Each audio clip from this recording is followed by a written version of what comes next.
Olá, o nosso seminário é intitulado Fraturas diafisárias da tíbia e o grupo é composto por Ângela, Bianca, Jaqueline, Karina e Letícia.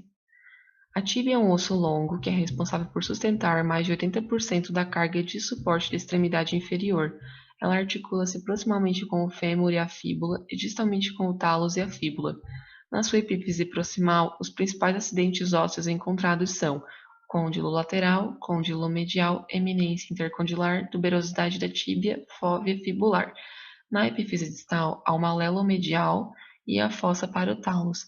Na diáfise, há a borda anterior, borda medial, borda lateral, face posterior e face lateral. As fraturas de tíbia, elas são lesões comuns que ocorrem devido a quedas, atividades internas, acidentes automobilísticos, esportes e estresse. Em relação à epidemiologia, a incidência geral, ela ocorre em 16,9 a cada 100 mil pessoas por ano, sendo mais comuns em homens, ocorrendo em 21,5 a cada 100 mil homens, e a faixa etária mais comum que ocorre em homens é de 10 a 20 anos, enquanto nas mulheres é de 20 a 30 anos. O mecanismo de lesão mais comum é o realizado em alta energia, mas também ao de estresse, que é decorrente da sobrecarga e de movimentos repetitivos em um local onde não houve recuperação total da lesão. Inicialmente, então, ocorre uma deformação elástica que vai progredir para uma deformação plástica até que resulte, então, em uma microfratura. Essa microfratura, quando não tratada, ela pode evoluir para uma fratura completa. A classificação mais utilizada é a da OA, que vai dividir em fratura simples, fratura em cunha e fratura multifragmentada. Em relação às fraturas simples, elas ainda se dividem em espiral, oblíqua e transversal. Na espiral, a linha de fratura é em espiral e ela é localizada em qualquer nível da diáfise. Em relação à oblíqua, ela decorre de lesões de maior energia, com maior risco de deslocamento se não tratada cirurgicamente. E a transversal normalmente também ocorre devido à alta energia e o risco de deslocamento, angulação e cicatrização lenta é aumentado. Em relação às fraturas em cunha, há a cunha intacta, onde ela é associada a maiores danos em tecidos moles, e a lesão em flexão vai resultar em fragmentos de cunha transversal, e a lesão por torção vai configurar a cunha de forma mais espiral, e a cicatrização também é mais lenta.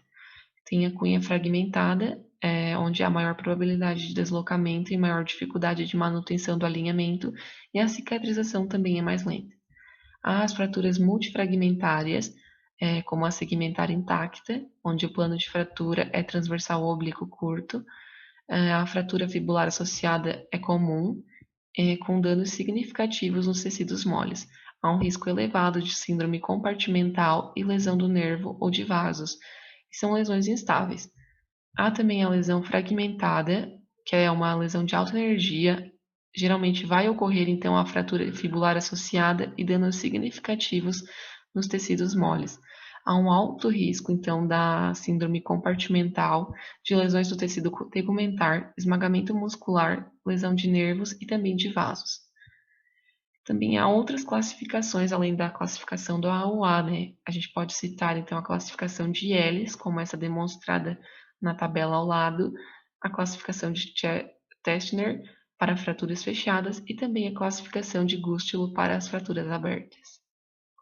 As fraturas de diáfise da tíbia apresentam como um sintoma mais evidente a dor intensa, que vai levar a uma incapacidade de suporte de peso no membro acometido e, consequentemente, impedir a deambulação. Outras questões avaliadas, principalmente no foco da fratura, são a presença de edema e alterações de alinhamento. No processo de avaliação, é importante a coleta de dados como mecanismo da lesão e localização, intensidade da dor, alterações sensitivas motoras e vasculares, pois pode haver um comprometimento de vasos e de nervos, e precedentes do indivíduo, como outras lesões, infecção, tumor ou cirurgia no membro afetado, comorbidades como neuropatia diabética, radiculopatia ou vasculopatia. Importante também o exame de articulações adjacentes, como o joelho e tornozelo. Outro fator que pode ser avaliado é a presença da síndrome compartimental. Ela é uma das complicações frequentes na fratura da tíbia e ela vai ser definida como uma elevação da pressão intracompartimental, que sem o tratamento, sem a descompressão, pode levar a uma isquemia e uma necrose. Os sintomas que vão ser apresentados por esse paciente serão a dor desproporcional que não vai ceder aos analgésicos, a dor ao alongamento passivo dos músculos, a parestesia e a presença de alguns pulsos periféricos, mesmo com essa elevação da pressão intracompartimental. Deve-se então manter uma vigilância desse membro e vai ser realizada uma aferição da pressão intracompartimental constantemente. Um valor indicativo para essa síndrome é de 30 milímetros de mercúrio. Feito esse diagnóstico, é indicada a fasciotomia. Aqui temos um quadro com os 4 compartimentos da perna, que são anterior, lateral, posterior, superficial e posterior profundo. Eles estão contidos dos músculos, artérias e nervos, e além da avaliação da pressão e da presença dos sinais e dos sintomas, é importante a análise de que compartimento está sendo acometido. Há alguns fatores preditivos, fatores de risco para o desenvolvimento da síndrome compartimental, como idade jovem, ser homem e pacientes politraumatizados. Outras complicações que podem ocorrer além da síndrome compartimental, e essas principalmente após o tratamento, a escolha do tratamento, são a consolidação viciosa, que é realizada uma avaliação estética e também funcional, e que será então influente para a decisão de que se é realmente uma consolidação viciosa e uma angulação maior que 15 graus, com a presença de queixas em outras articulações, como tornozelo e joelho, pode ser indicado a intervenção com osteotomia. Outra complicação é a pseudoartrose. Uma consolidação de fratura da tíbia pode durar mais ou menos 16 semanas, podendo variar de 4 semanas para mais ou para menos. Isso vai depender da personalidade daquela fratura, com o mecanismo, o tratamento indicado e o tipo de lesão. Então, isso vai influir no atraso ou não da consolidação e, além disso, a presença de mobilizações excessivas ou infecção também podem dificultar esse processo de consolidação. Outra complicação que pode ocorrer é a dor anterior no joelho. Ela está comumente associada à introdução de uma haste intramedular no momento da cirurgia, principalmente pela sua colocação, sua região de inserção. Outros tipos de complicações são as infecções. Agora nós iremos falar um pouco sobre o tratamento das fraturas diafisárias da tíbia. Os tipos de tratamento incluem o tratamento conservador, que é feito através do gesso, e o tratamento cirúrgico, que é feito através das hastes intramedulares e fixadores externos. Alguns critérios ajudam na decisão da escolha do tratamento mais adequado para o caso do paciente, como o tipo de fratura, sendo que geralmente fraturas expostas em níveis muito acentuados não é utilizado o tratamento conservador e sim o cirúrgico, o tipo da energia do trauma, se for um trauma de alta energia, por exemplo, que quando há também, além da fratura, lesão de tecido mole, lesão de vasos sanguíneos ou inervação, também é utilizado o tratamento cirúrgico, a experiência do cirurgião e as condições do hospital, que envolvem os custos e a especialização da equipe médica. Geralmente, para fazer uso de hastes intramedulares, necessita de uma equipe médica um pouco mais experiente. Também a condição do estado funcional anterior do paciente e as preferências de tratamento do paciente vão fazer parte dos critérios de decisão. O tratamento conservador não tem acesso direto ao osso, ao contrário do tratamento cirúrgico. É recomendado para fraturas não deslocadas ou minimamente deslocadas, que é o caso das fraturas simples transversas. Geralmente faz-se uma redução manual da fratura, conhecida popularmente como colocar o osso no lugar. Como já foi citado, o gesso é utilizado nesse tipo de tratamento, mas para que ocorra o engessamento é necessário um alinhamento menor que 5 graus de varivalgo do joelho, menos que 10 graus de desvio anteroposterior do joelho, menos que 1 centímetro de encurtamento ósseo e menos que 5 a 10 graus de deformidade rotacional do joelho. O tratamento é iniciado com o uso de gesso cruropodálico, aproximadamente após 4 a 6 semanas evolui-se para o gesso suropodálico e a partir daí, gradualmente pode-se iniciar a descarga de peso e a deambulação com o uso de muletas. O tempo médio de consolidação óssea é de 16 a 24 semanas. Algumas vantagens é que evita-se complicações cirúrgicas relacionadas às possíveis infecções, tem-se menor custo financeiro em comparação ao tratamento cirúrgico, e algumas desvantagens é a redução da amplitude de movimento, relacionada, por exemplo, aos longos períodos de mobilização, tem-se risco de deslocamento secundário no período de repouso e indica-se realizar exames radiológicos a cada 3 meses por pelo menos 1 ano após a fratura. O tratamento cirúrgico mais utilizado é a haste intramedular, utilizada que pode ser utilizada em todos os tipos de fraturas diafisárias da tíbia. Também é necessário fazer a redução dos fragmentos ósseos, em alguns casos é necessário alguns equipamentos para que ocorra a junção das partes deslocadas. Para que ocorra a introdução da haste intramedular, é necessário fazer uma incisão longitudinal de aproximadamente 3 cm acima da patela. A haste é inserida na cavidade interna da tíbia e ela possui orifícios em múltiplas orientações para que os parafusos sejam inseridos e ocorra a melhor fixação das fraturas. Algumas vantagens é que tem menos danos aos tecidos e irrigação sanguínea, a cicatrização mais rápida da fratura, tem-se baixo índice de complicações durante o tratamento, é possível a mobilização precoce do paciente e pode-se realizar menos exames de imagem para acompanhamento, em comparação ao tratamento conservador. Algumas desvantagens é o risco de infecção durante o procedimento cirúrgico, tem-se custo elevado financeiro em comparação ao tratamento conservador, e algumas complicações que os pacientes podem desenvolver após esse tratamento é a síndrome compartimental do joelho, dor anterior no joelho e problemas na amplitude de movimento, relacionada principalmente à rotação do joelho. Como uma opção também de tratamento cirúrgico, temos os fixadores externos, que são dispositivos de fixação mais versáteis que permitem diversos tipos de montagens e configurações. Então, é mais fácil de ser utilizado pela equipe médica porque não exige uma alta especialização, ou seja, até uma equipe de enfermagem bem treinada consegue fazer a utilização desse fixador externo. Eles fornecem uma estabilidade relativa, com a zona de fratura ficando praticamente intacta, e isso então vai permitir a ocorrência dos movimentos interfragmentários que vão atuar na consolidação dessa fratura por meio de consolidação secundária, onde vai haver a formação do calo ósseo. E também promove poucos danos ao suprimento vascular da tíbia e das partes moles envolvidas.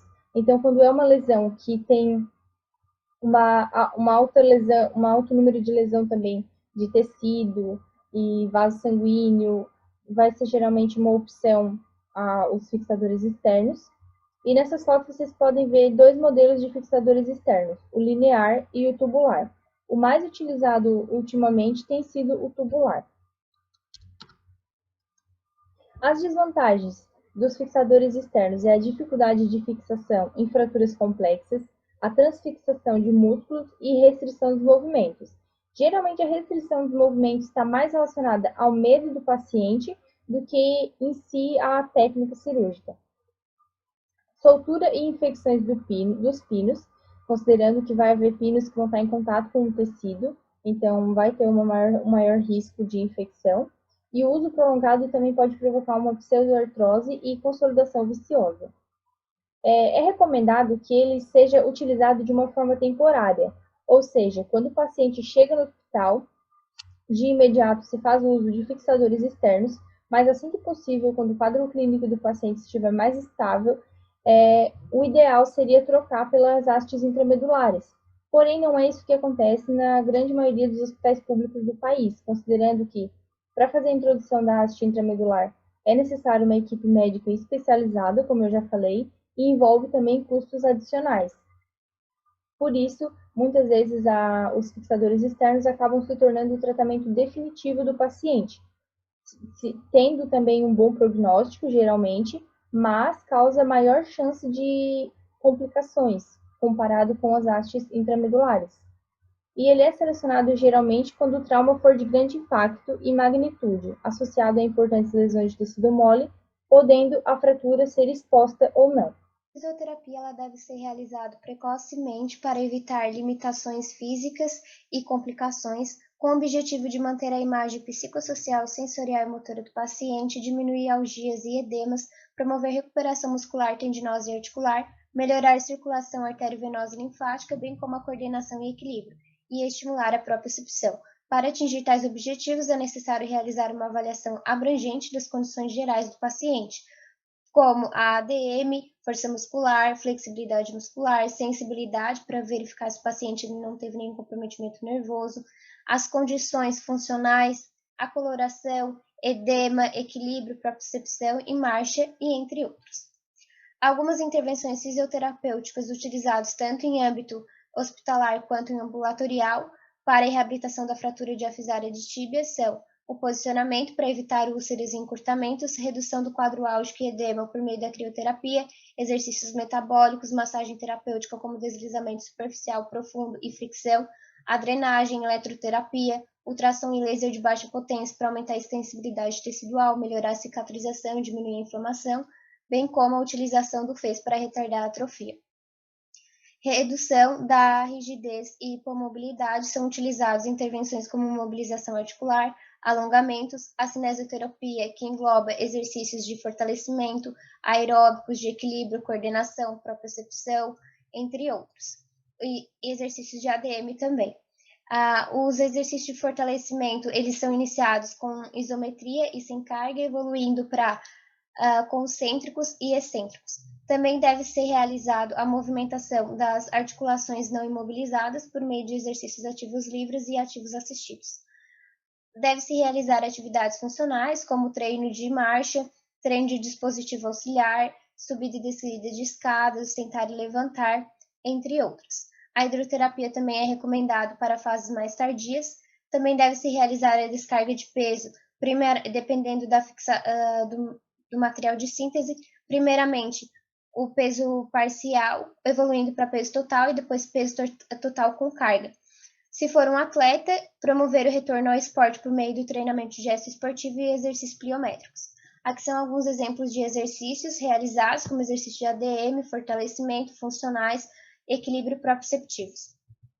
Entre os ortopedistas brasileiros, os materiais de síntese mais utilizados para o tratamento de fraturas expostas são o fixador externo no Brasil, quando comparado à haste intramedular bloqueada fresada, e a não fresada, as placas em pontes e o pino Wendel.